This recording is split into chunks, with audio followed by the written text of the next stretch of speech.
Good morning. Welcome to the Wednesday edition of the NBA Betting Show. With me, as always, we have a fasting Matt Mazelman. We have a fast as ever Mike Lockey, and we have a slow as heck Mike G. We are going to jump straight to looking at today. We have some value and with a recommended bet. We're going to take a quick look at today, do a recap, and then come back and talk about all the what ifs. Matt, what's actionable right now? All right, I'm just going to do this pretty quickly because I want to talk about yesterday and then we'll give more of like the specific breakdown of today's games.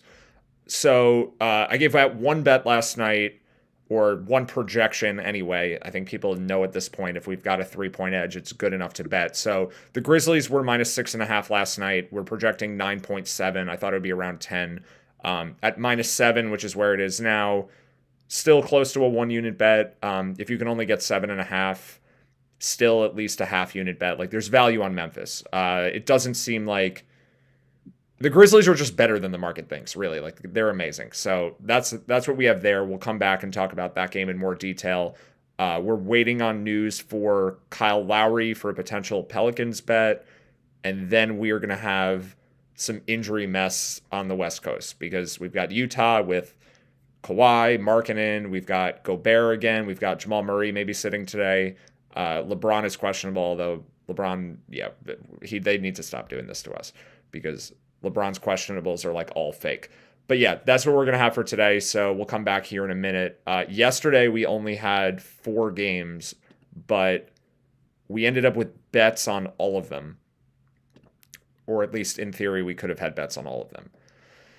So what did we say with Milwaukee yesterday? Like everyone was supposed to play, right? And then Drew was maybe going to rest if Giannis Yeah, was we ready. thought Drew was the most likely to rest, but Yeah. it made like Giannis went through what I thought was near full shoot around the day before. He looked good on the court. We thought it was when he got ruled out the day before. It was like okay, front end of a back to back, the better teams on the second night. It made more sense for him to play tonight. Yeah. Then he ended up getting the night off again. Obviously, his injury was a little more severe than we were projecting at the time, but we thought Drew might get the night off, but otherwise, Giannis was going to be in. I thought. Yeah, and then I guess his knee is just bothering him. Drew was, I think, only really going to sit if they had Giannis because Drew doesn't Correct. rest much, but they have an excuse to give him a game off if Giannis is playing, especially because he'd be the one that was rested after missing the prior game. But the Bucks have just been killing us over the last couple of days because they now have, I think they scored over 130 or more in consecutive games without Giannis and also without Middleton, who's still not playing, with like Holiday, and Brook Lopez is not a good offensive player. It's like Holiday and a bunch of guys who are not good offensively. I remember mentioning, like, I think we were talking about an under in one of their games recently, and I just like, Yeah, I the don't, it's Pacers game. irrational, but like this team just puts up points in like large numbers, I mean, even without Giannis. Sometimes it feels like kind of normal. It's a little well, strange to me. I think they're higher variance without Giannis because they shoot more threes when his That makes a shots are lot not that threes. they have some good 3 point shooters, right? That makes Yeah. sense. But like they're not as open when Giannis isn't playing because there's no double teams on Giannis. Like Right. they're just making the shots. Like George Hill and Joe Ingles went like 4 of 5 from three. Drew Holiday made everything last night. So the Raptors again, just like the Pacers, were winning at halftime. Toronto had a 9 point lead early in the third quarter and then just gave it away. So this one, I had the bets queued up to make Raptors bets if either Drew or Giannis was ruled out because there was enough of a chance, especially with nothing going on yesterday, to at least try to be ready for it. So at 2:30 Eastern, which is 1:30 Central Time, because the Bucks Yep. injury report always comes at 1:30, they announced Giannis was out, and I was able to get like a little over 2.5 units on the Raptors, like +4.5, +5, small amount on the money line. Obviously, none of it won. I think I saved myself with like a quarter of a unit on Drew Holiday overs or something like that. But yeah, this was just like, I mean, we had a projected pick 'em and the game closed around pick 'em. So if you got +4.5 or 5, it was like a 2 unit bet. Um, it just like the Pacers one. Yeah. So this just has been happening a lot where the best player on a team is out, the other team still can't pull it together. And we were worried Fred VanVleet might be out, and I have a negative manual adjustment for him playing hurt. I mean, look at his stat line. Like he was fine. Yep. 39 points, 9 rebounds, 7 assists for VanVleet. Like clearly this was like his best game of the year by far. So yeah, the Raptors defense just completely let them down. Um, yeah, I mean, if other people got the Raptors, they were good bets. It just again didn't win. So I don't really know. I mean, you could have hedged this one after it moved, but I'm really only doing that if I get like more than 3 units on something. Unless it's that, I'm not really looking to hedge. Like I'm only hedging if I've got so much that I'm uncomfortable. But the 2.5 unit range for like a 4 or 5 point spread edge, like I think that's fine to just keep that. So yeah, if people are just like spam betting something when they see Giannis get ruled out, that is the right strategy. Like I think it is. In the long run, this is going to produce way more wins than losses. And the key, I guess, is to be ready for the news because even though we didn't have an injury report from the Bucks, like no one was listed questionable, there was a pretty good chance someone was going to be out. We just kind of knew that from it being a I think Giannis was officially questionable. I think he was the prior game. They didn't give an update for this one. The update we got at 2:30 was the first update. So we had nothing. Got it. We had him questionable on the spreadsheet. There's this funny thing yesterday also. I wasn't around for the to update the spreadsheet at night. I was doing trivia with a couple of friends, and one of the trivia questions was a word scramble. And the word was questionable. I still couldn't figure it out. I was like, this is the word that I've said more than any other word in the English language in 2023. Your eyes have been on that full word more than almost any human alive, probably. Yeah, I don't understand how I didn't get it. Like my brain just didn't produce the answer. It was just questionable and the letters were all scrambled. I don't know. I've seen it too much that I can't see it outside of the context where I'm supposed to see it. Fair enough. One other quick thing. Again, we haven't done a whole lot of talking about props, but they're using the late, close to game time projections from both Stochastic and ATR last night. Both of them were very strong on Precious Achiuwa over rebounds, which was a winner, and Joe Ingles over points, which he beat in the first quarter. So again, we're keeping at it. We're when we have a decent enough sample size, we may start talking about it on the show, but. Okay. We've had 2 nights in a row now of some decent results with, again, the only betting where both ETR and Stochastic are saying the same thing versus the line. So anyway, just a little nugget potentially for the future. Yep. All right. Spurs, anything else on that Bucks game? Are we ready to move on? No, that's it. Hopefully Giannis could just start playing so we don't have to lose money betting against them. But yeah, I do think over time. What do you mean? No, it keeps sitting them out. That means we're going to have these giant line movements. Yeah, I'm just kidding. I'll take our chances. Me too. All right. So Nets Spurs, congrats to Ben Simmons on his 10, 11, and 10 triple-double. Yeah.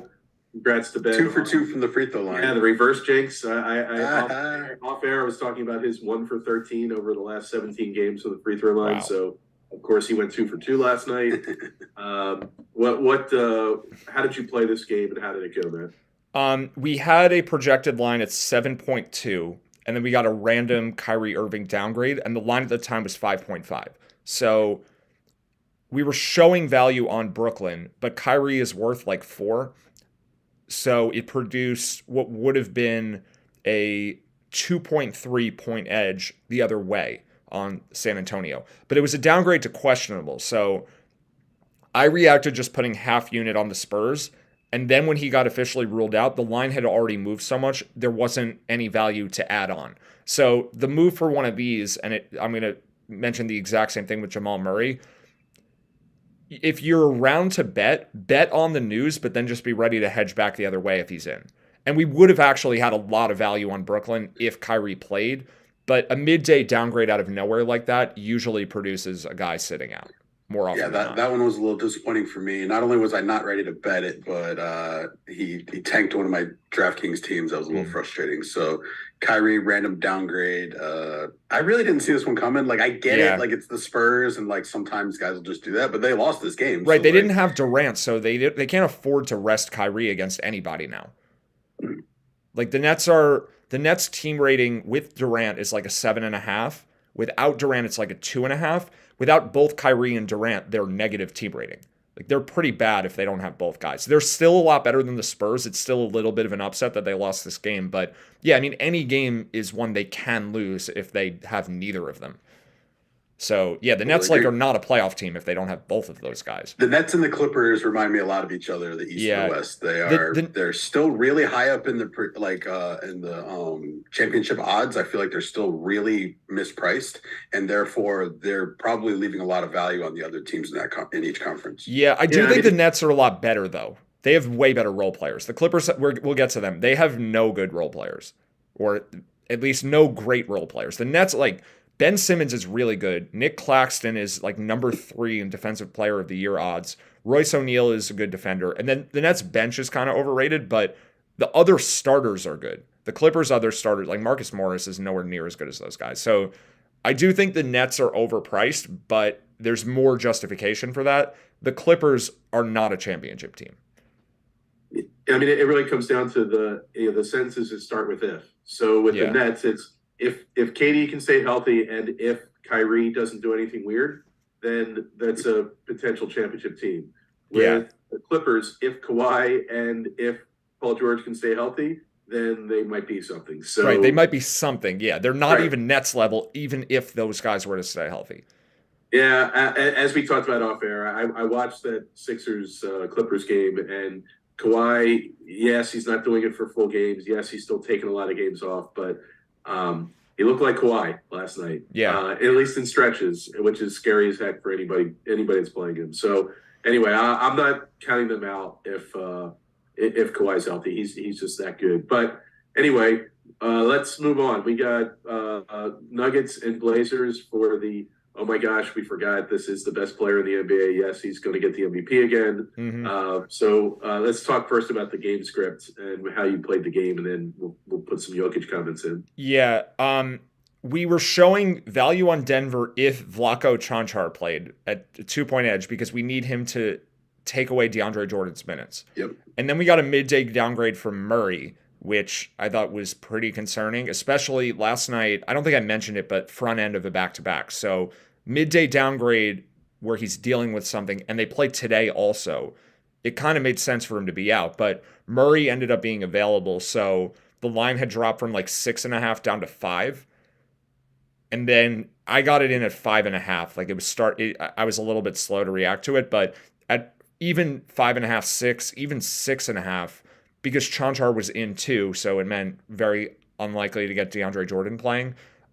There was value on Denver at the time we got Murray available. So that was a 1-unit bet for me at like minus 5.5. They were, I mean, the game was like roughly to script. Denver was leading the whole way. They got up to like a 17-point lead mid-fourth quarter. The only reason the game was this close is I think they took Jokic out for the last couple minutes and gave some points back. So good for futures because I know we've been like anti-Portland. We've been anti-Clippers. We've been pro-Utah, obviously. So this was good for that. But this was a pretty straightforward game. Like Murray getting downgraded opened an opportunity for us to be able to get more edge. And sometimes that just happens. The questionable player getting downgraded just moves the line to a point where you can buy the dip. Yeah, we buy the dip and then he's in. Yeah. So always good when that happens. I thought it might happen with Kyrie also, but we didn't get it there. We got it for this one. And then, so we can move on to the Clippers game, right? That's the more exciting one. Because the Clippers play again today. So this is the game that will segue into what we're talking about because a lot is going on with the Clippers team. So when we were on our show yesterday, we were saying Sixers -1 is a good bet if George is ruled out. And then as it started to look like George was going to be in, I mean, we thought he was going to be in anyway because he was a full participant in the previous day's practice and was upgraded to questionable. That made it seem very, very likely he'd play. So I think there must have been some report out there that he was going to play because within an hour after we got off our show, the Sixers had gone from -1 to +2. The line moved 3 points in the Clippers' direction. With no news, right? With no news. It was probably just rumors that George was confirmed. But we thought he was going to play anyway. So really what this is the market thinks the Clippers are better than they are in general. And the original line was probably pricing George closer to 50-50, which it was wrong. But then when they moved it, they're just wrong about the valuation of the Clippers as a team. Like they're just not that good. So even with George and Leonard, and even with John Wall not playing because he makes the team worse, So it's like the best version of the Clippers is playing right now, or was playing last night. Their team rating is still like a 4. Like they're good, but that puts them somewhere around like the 10th best team in the NBA. And the Sixers are like an 8. So they're a good amount better. And yeah, I mean, this game is not that surprising given that information. Like Philly is just a better team. They could be even more above the Clippers if they were to give Matisse Thybulle more minutes. But even without doing that, they're still much better of a team. So the Clippers were able to, at least one thing that I thought might be relevant was Philly had such a dominant first 9 minutes of the fourth quarter that Kawhi and George didn't play the final 3 minutes of the game, even though going into the fourth quarter, Philly had a 1-point lead. Yeah. Right. They extended that up to like 20 or something, right? It was something like that. Yeah, it was really a kind of a crazy game the way that worked. I'm just surprised anytime the Sixers come out and sustain a solid minutes in the fourth quarter, especially some of those minutes were with Embiid resting at the start of the fourth. So revenge game for Montrezl Harrell, was that part of the? Montrezl Harrell played well. Yeah. Hey, shout out to Tobias Harris for the big news last night. Passing JJ Redick for 6th all time in Sixers threes. Okay. Major accomplishment for Tobias. Probably the best thing he's ever done for the Sixers. Anyway, anything else for that game or is this a good segue now to talk about? Yeah, let's move today, I think. Yeah, so for tonight's game, the way the news went last night was really weird. We got Tyronn Lue's press conference at like midnight, because I think it was even later than that. This was a 10 o'clock game last night. Yeah. So at like 12:30 probably, Tyronn Lue said he wasn't sure about George or Leonard or Kennard, but that they were going to travel with the team. I actually quote tweeted that one. And then I guess Paul George spoke to the media after Tyronn Lue and told them he was out. So that was kind of weird. We don't normally get that. Paul George got ruled out for this game at like 12:50 or something. Yeah, I got that update. I was a little confused myself. But. Yeah. I'm glad I was awake. I usually would want to be asleep by then, although I'm pretty bad at that. But it was good to be awake in this case, sort of, because this entire thing has been weird because at the time I saw George get ruled out. I had a rough idea of what our projection would be. So I bet Utah at -6. And we have this game projected 9.7 with Markkanen in and Kawhi out. So that's likely to be a good bet. But the market has actually gone the other way now. So we are showing... so you're going to go find a cash out button? That's what you're telling me? No, I'm just waiting now. I mean, sometimes it's okay to just have a worse number. If you bet a -6 and the line goes backwards on you to 5.5, and you can get your full bet back on cash out, then do that. But that's rare. Like most sites are not giving you that. Gotcha. No site is giving me that, but almost no sites are giving anyone that. So the line has gone back half a point now, and it's going to be really good at -5.5 if the news aligns the way we think. So yeah, I think every site is at 5.5 right now. We're projecting 9.7, and our projection includes Markkanen playing and Kawhi not playing. So if both of those were to break wrong, Kawhi being in would add like 4 points back to the Clippers, and Markkanen being out would take away 2.5. So we could end up with a fair line of like 3 something. But that's if Markkanen's out and Kawhi's in. And I think most likely it's the opposite. I think Markkanen will return from the hip injury. It's been day to day. I think he'll be okay. And I think Kawhi is like he's not motivated enough about this team, I think, to force himself to play back-to-backs. He hasn't played one yet this year, right? Has he played a back-to-back this season? I don't believe so. And watching that game last night, I really felt it seemed like Kawhi was treating it like a preseason game. Mm-hmm. Like he's going to get his cardio in. He's going to apply himself when he wants, and when he did that, he could get to any spot on the floor. He was hitting all his mid-range shots. He was doing all the Kawhi stuff that Kawhi does, and then then he set out, and then he like drifted a bit and didn't play. Like he just seemed like he was picking his spots. So I don't know if he's just completely trying to make sure he stays healthy for the end of the season, right? But it's a lot of people much smarter than me have been unsuccessful trying to predict his motivations. So Well, the game that we thought he would play for sure, or at least was more likely to, like if he was going to play a back to back, he would have played the one. When was this one? About 2 weeks ago, because on January 5th they went into Denver and were down 33 at halftime or something, and Kawhi played like 14 minutes, and then the next night they were going into Minnesota, and there was no injury at the time, really. I don't think he was just his normal back-to-back situation. Father time. Right, that's it. Yeah, that's his injury designation. So even with only that few of minutes, he still didn't play the next night. And he has not played a back-to-back this entire season. I think that's a good point. If he didn't play that back-to-back on that exact night where he only got like 15 minutes or whatever in the first half, then I don't see any reason they play him today. I think he was dealing with something at the time, but he's always dealing with something. Like he's not 100% now. And he didn't play any back-to-backs last year, obviously. He didn't play the whole season. It's been a long time since he's done that. Gotcha. Right. So he's out of the projections. Yeah. So it only nothing changes if he's officially ruled out. But I think the market is not pricing it this way. I was going to ask that. Where do you think the market has it? Even this, it should be obvious. And I think that most of the projection sites will have it projected out. But what does the market think of this, do you think? So the market, figuring out what the market thinks is always weird in Clippers games, because the market just thinks that the Clippers are better than they are. So some of this disparity that we're showing is just because the Clippers are overrated. They're especially overrated when George doesn't play, because his player rating is like the 7th best in the whole NBA. It might even be a little bit better than that. He's like a 5 point something. He's really, really good. So the market doesn't appreciate Paul George enough, and then it overrates the rest of the team. And some of these players like Marcus Morris and Amir Coffey and Norman Powell, who I think Norman Powell's in contention for most overrated player in the NBA for sure. He's like a negative 1.1 player rating. And people don't just think he's average, like he's seen as a really good bench player. I mean, he's not. He's just really inefficient. He's a high volume scorer with not much defense. People just think he's Dwight Powell? What's that? People just think he's Dwight Powell? Oh, yeah. Dwight Powell is a higher player rating than Norman. Oh, yes. That is your thing from last year. I remember that. Yeah, the prop markets, priced the Dwight Powell. Is that what it was? They priced the Dwight Powell numbers as Norman Powell numbers?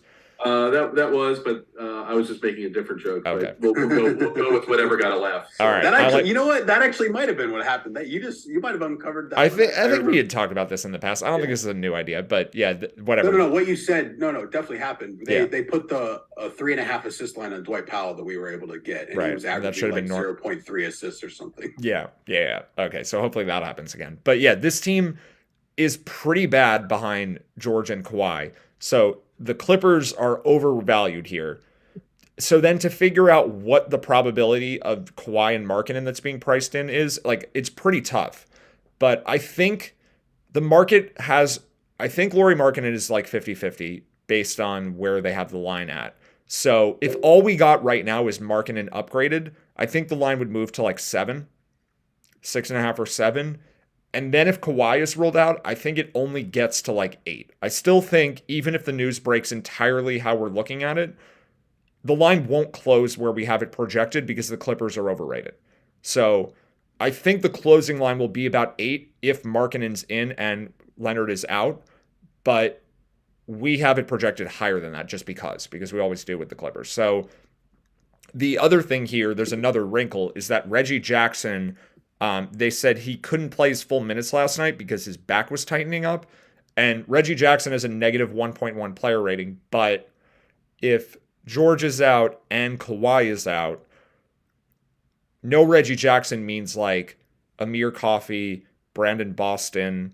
Who else do we have here? Trey Mann's already getting full minutes. Yeah, right? Trey Mann's already, or Terrence Mann. He's already projected for 35 minutes. Like, he'll play 40. Yeah. He'll play more, but it's not that much more.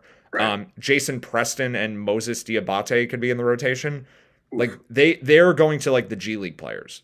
Although Jason Preston only has a negative 1.5 player rating, whatever. But it's worse than Reggie Jackson. Amir Coffey is a negative 2.9. And then you just have, like, guys who are tired. Like, Terrence Mann might have to play 44 minutes tonight.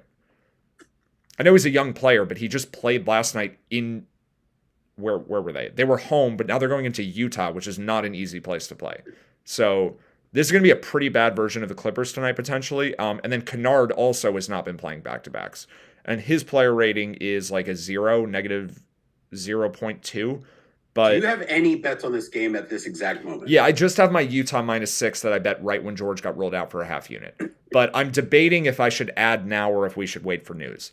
And I think this is a case of if you're attentive and you can react to the first information that we get. So Markkanen upgrade or Kawhi officially ruled out, you definitely want to bet Utah. But if you are, I think you can bet it now even before those things happen. But there's some downside because those pieces of information may not break properly. Yeah, I agree, but I think I'm going to get a half unit now. I think the risk reward is too high. I was leaning the same way. I think this is a solid half unit bet right now, if not more. But certainly a half unit bet that if things don't break the right way, you can hedge later. If they break the right way and you're around, then you can add on. But this feels like a very solid half unit. I guess what I'm thinking though is the first update that we're likely to get today is that Lauri Markkanen is at shoot around, and the line won't react too quickly to that. Like I think it'll be easy to get that and then bet because the Clippers are going to give us a pretty delayed injury report if I had to guess because they're on the second leg of a back-to-back. They're on the West Coast. Well, not fully, but they're mountain time, I guess. We may not get a Clippers update till like 3 or 3:30 in the afternoon. No, I agree that marketing news might come in first, but given my day being non-Meisman like, I'm going to go ahead and get that half unit now so that I don't have to rely on being that attentive. Right. So if you can't be attentive, betting it now is fine. But if you can be attentive, my recommendation is to wait for a Markkanen shoot-around update. And if it's positive, then bet for sure.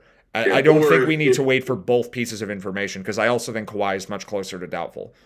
Got it. So either one of those pieces of news, the Markkanen in or Markkanen at shoot-around or Kawhi confirmed out, then those are strike points if you are watching news. Yeah, for sure. And the first of many comments on this, but make sure you follow the Preaching Twins Twitter account. Make sure you follow _NBA.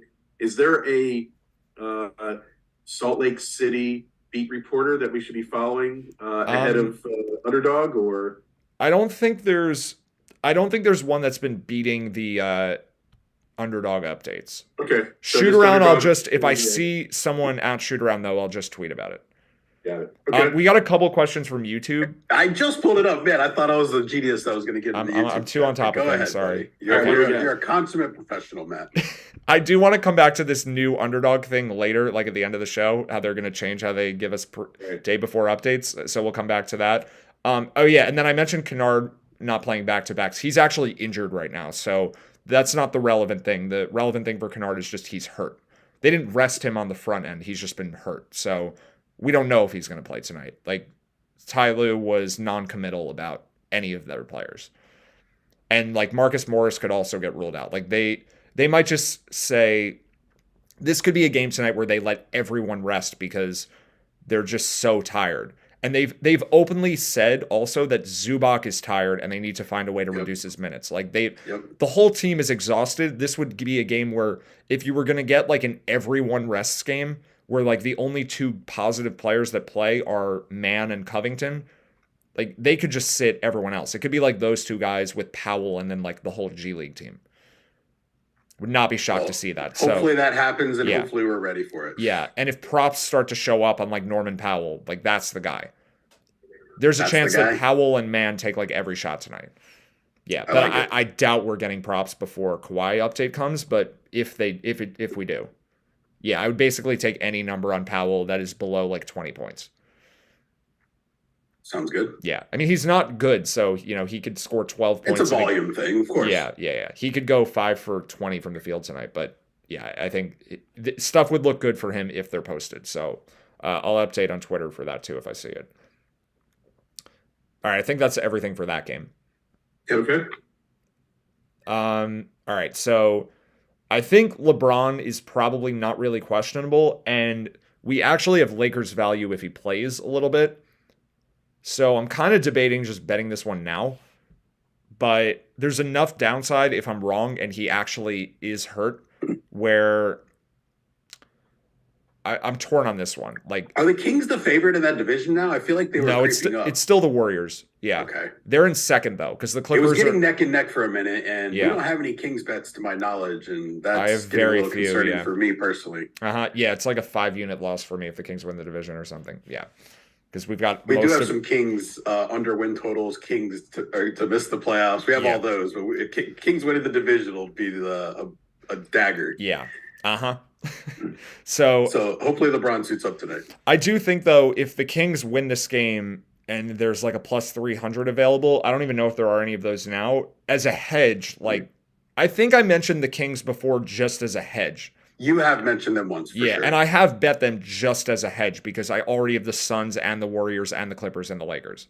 Yeah. So I've bet some Kings just because of that. Because they were, at the time we were recommending Warriors at 9-1, the Kings were like 6-1.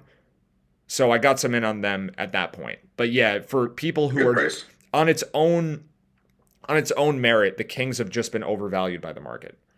Or so we thought. I mean, they keep winning. So Yeah, maybe they're undervalued by us. yeah, they're the team that's been the least affected by injuries this year. Like, we thought Sabonis could miss a lot of games. He missed one game. Yeah. And his production hasn't dropped off at all. So, yeah. So the Sabonis thing kind of screwed us a little bit because we were fading them in large part because of the downside of Sabonis maybe being hurt. Agreed. And he's been fine.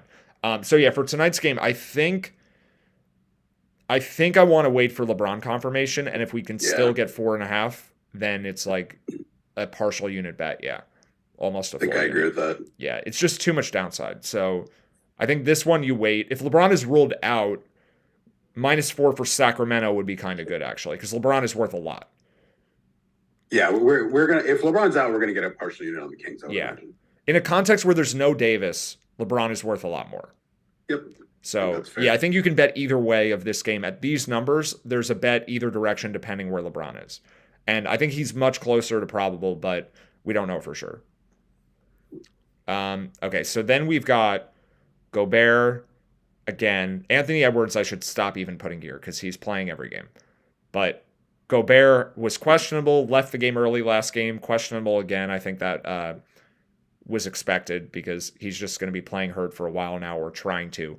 And we're going to have a bet on Denver. What kind of injury did he have? I think it's a hip and a groin injury. It's like the whole side of his body is injured. I'm assuming they're on the same side. I don't know which side. Why do you have some confidence that he's playing today? No, I don't. Edwards is playing. Or are you asking I about? agree. I thought you were suggesting Rudy was like 50-50 or better. I have no idea, honestly. I don't know where Fair. Gobert is at. Yeah. Okay. Like, I don't really want to make a prediction on Gobert because I don't know what's going on with him. All right, just wanted to clarify that because I think I'm going to guess he's less than 50-50, but maybe close to it. Edwards, I agree with you. Let's call it 85%. I think it's higher, but yeah. You do think it's higher? That's fair. 90-ish, And- 95, yeah. He's been playing with this designation every game. And he's played well, too. So Murray's also questionable, and I do think That's not a formal legit. designation, by the way. That's just me Gotcha. assuming that he was hurt yesterday and it's a back-to-back now. I think he's probably not going to play. I think that's pretty reasonable. And it seems like Murray being out is just going to make this a nothing to a nothing. Yeah, although if other things start breaking, then something could be there. Yeah, I think if we get Murray ruled out first and the line drops accordingly, and then Gobert is ruled out, that's certainly going to be a pretty big edge. Gotcha. And if Gobert is ruled out first, then I think you just bet it, and then if Murray is ruled out later, you can hedge them back. Because Gobert is worth quite a bit more than Murray is. So, and we already have a slight edge projected on Denver to begin with at 9 compared to 8, which is not enough for a bet, but it's potentially going to give us value in that direction. It's getting warmer. So if Gobert plays and Murray doesn't, we have nothing. If Gobert and Murray both play, we also have nothing. We only have a bet here if Gobert is out. It's just better than if Murray also plays. Yeah, That's or really if the Murray news comes first, then maybe it gives us a better line. Yeah, so those are the two ways. Murray's ruled out first, and then Gobert is ruled out, and we're betting it at a lower number. Or just Gobert is ruled out and Murray plays. We get something. Yeah, so I'm certainly going to react to Gobert if we get them. If he's ruled out, I'm certainly reacting to that. There's no one else on Minnesota who can guard Jokic. All right, so every single Wednesday, I take a break and get some exercise. And every single week, I've missed like 2 or 3 massive pieces of news that we didn't talk about on the show.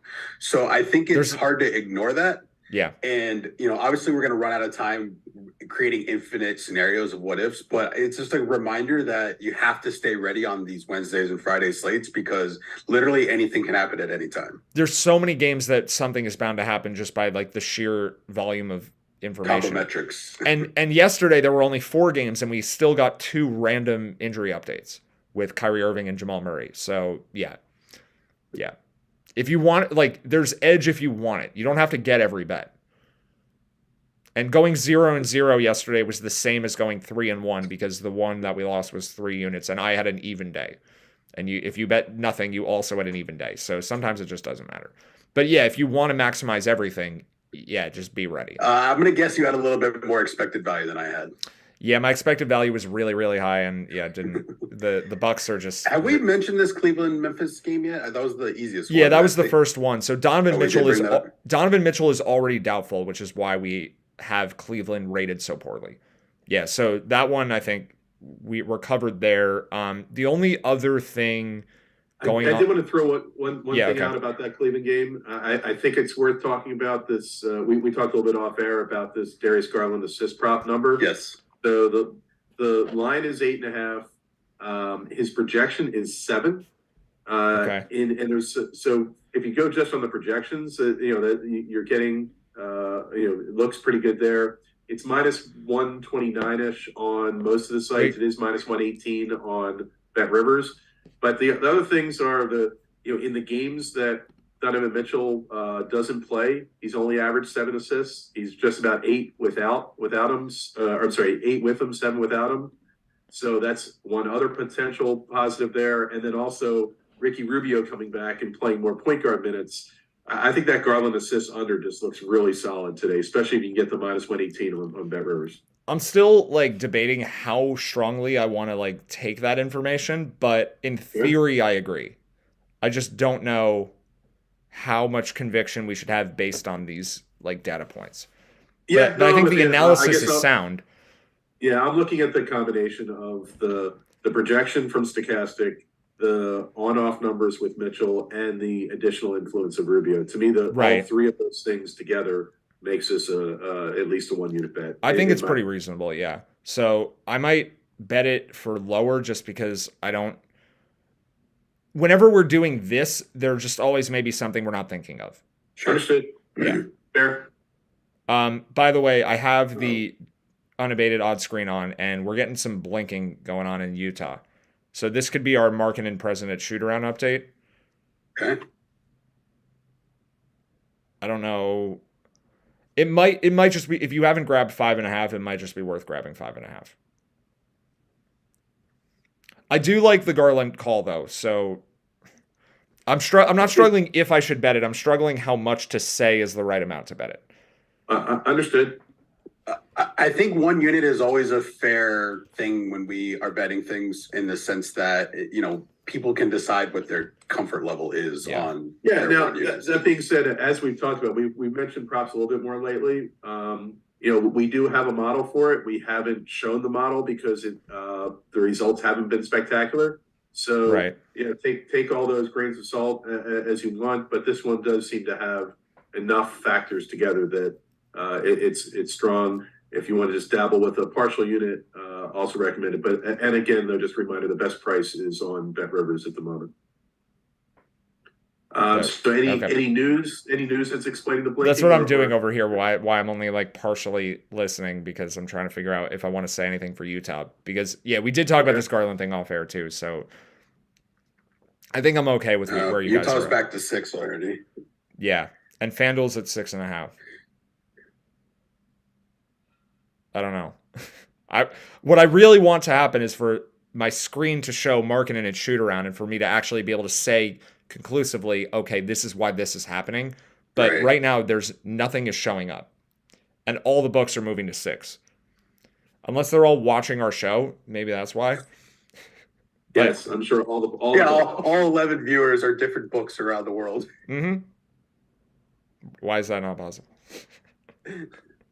Seems obvious. So, Yeah, I don't think we're getting anything yet. I think, again, the recommendation is, well, I think just take the 5.5 if you can get 5.5, because the 5.5 is going to be gone everywhere momentarily.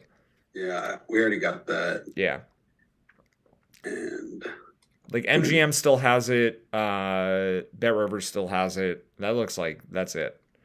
somebody in the YouTube chat is saying that BetMGM posted a erroneous line last night for Clippers at 16.5 instead of 6.5 by accident. I have done those before and they've been voided, but they're not always voided. So it's everyone's discretion if you want to go for that, because some of the time that will be the easiest way to get yourself flagged as like a sharp, and then you'll get limited from trying that. Right. But if you haven't been limited yet and you can win a lot of money from that line, like, yeah, I don't know. I don't know what the right thing to do in those situations. Can you pull the value sheet up? Rob Smart in chat asked, what is Lauri's Markkanen's effect on the spread? Today we have it projected about 2.5. Yeah, so this estimated column, which I guess EST is cut off a little bit here, it's the second column over from the right, where Markkanen says 2.5. The 2.7 is his player rating per 48 minutes relative to the average player in the league. 2.5 is what he is within this rotation, him to the new rotation if he's out. So that's the estimate for how much worse the team will be when all of the other things are accounted for if he's removed. So in a context where Kelly Olynyk is healthy, Markkanen's estimate might only be 2, because that gives them a little more quality depth off the bench. But right now it's more of like Rudy Gay and Ochai Agbaji, I think is, the guy from Kansas. So that estimate is based on what is the team right now and what will the team be if he's out. So the Jazz are 2.5 points worse if Markkanen doesn't play, roughly. Good. Okay, we'll go back here. Walker Kessler right behind him. Yeah, well, Kessler is now starting. The Olynyk thing matters. Olynyk doesn't matter too much because Kessler is starting for him, but Olynyk and Markkanen both out means Kessler and then Vanderbilt starting, which then means Rudy Gay is going to play a bunch, and we don't really want that. Rudy Gay is a little bit past his prime, maybe. Might be just past his prime. Okay. I've got a question for you on, I guess while we're waiting for definitive news there. Have you watched the Pacers games, last couple games by chance? I have, yes. Okay. Is Nembhard playing more with the ball? Or he's had a couple really high assist games the last couple days, like really sticking out. Last 20 games coming into the last 2, he had 1 out of 20 of 6 or more assists. And then the last 2, he's had very high assist numbers. Is something changed, or is it just random? It's Halliburton. He has the ball in his hands. How long has Halliburton been out? I feel like it's been a little while. It's been like three or 4 games. I feel like Halliburton's been out more than that. I would have guessed a lot more than that, but I could be wrong. Right, let me see. When is the last time he played? I think it's 4 games he's missed. He got hurt against the Knicks last Monday. He played on January 11th. He's been out for a week. Yeah, that's all it is. Okay. Yeah, so there's a very, very direct correlation there. Nembhard has had a couple massive assist games this year. The game that Halliburton missed against the Warriors. Hold on, let me see if I can find it. Okay. Andrew Nembhard. He also hit that game-winning shot against the Lakers. His game log. Yeah, when LeBron didn't want to play defense. Yeah, yep, that was a fun game. All right, so Halliburton. Oh, here we go. Okay, Halliburton missed a couple games in early December, and Nembhard had a 10-assist game, an 8-assist game, and a 13-assist game. Yeah, and then he stopped getting them for a while because Halliburton was playing. And then Halliburton got injured, and in the last 3 games without him, he's gone 5, 7, and 9. Yeah, no, I'm just surprised that the stochastic projection is still, they've got him in the low 5s, and there's 6.5 lines and 7.5 lines available. Mm-hmm. So I was thinking the under was looking good, but maybe it's just a bad projection from stochastic. Yeah, I'll probably hold off until until I see the ETR projections later in the day. I definitely like the Garland call better because there's more like circumstantial stuff that we could point to that the market may be missing. Like Ricky Rubio playing is a variable that the market in general is probably not going to be good at pricing in. And if Rubio is starting, that would be even better. I don't know if that can happen, but that's why I wanted to ask if you'd seen, because I haven't watched. Yeah, I haven't watched the Pacers the last couple of days. So if he, if they're running the offense through him more, he's handling the ball more. Then he's also playing more minutes. I'm pretty sure with Halliburton out. I don't know if that's true, but at minimum, his usage is going to be higher. Yeah, his usage is higher, but his minutes have been pretty steady throughout. So. Yeah, well, we're going to keep that one. Well, I'm going to keep an eye on that one. Like I said, I'm still going to check the ETR projections later in the day, but we're going to go. I'm going to stop short of making that a recommendation. All right, real quick here. According to Jordan in the chat, Utah's back to 5.5 on FanDuel. So if that's an interest of yours, feel free. Do have that on screen Mike here. G, I've got from the YouTube chat. I've got a player that you can name their college. Oh God. We haven't had this happen yet. People know your thing. Go ahead. And here, my hands are up, so I'm not Googling anything. Jeremy Grant. Who? Jeremy Grant. Jeremy Grant. Oof. While you're thinking of this, I don't know why Utah went down to 5.5, but I don't know why they went up to 6 before. Right. Because we don't have any news. So I don't know. Jeremy Grant. I have to say something. Just as for some reason Notre Dame. 0 for 1. I can't imagine that's right. 0 for 1. Yep, 0 for 1 on the show. What? Congrats, Jordan. I talked you up before he did this too. I feel a little crunchy right now. That's all right. Where did he? Syracuse. Okay. Jordan went to Syracuse. That's why he's excited to do this one. If you get asked where Jordan went to college, then you will be able to answer that one from now on. Dude. All right. Well, shout out to Eric Dievendorf, my second favorite Syracuse player of all time, behind McNamara. Everybody's not favorite. Carmelo Anthony. I thought that was a good one because it was a newer player, and I actually think that's your weakness right now. Oh, absolutely. Yeah. Once my kids became adults and moved out of the house and didn't quiz me every day, I've kind of lost it. So. All good. All right. Anything else relevant for today? I want to talk about this. I want to talk about the underdog thing. Let me just put this on screen. Okay. Oh, right. Let's do like a minute or two of this before we leave. Sounds good. The other thing we're waiting on is we have a small Pelicans edge if Kyle Lowry is out. So just waiting on that one, but I think we can see that on screen, right? 1.7 right now. Lowry's worth 1.5, so like a 1 unit value on New Orleans if Kyle Lowry doesn't play. That one's pretty straightforward.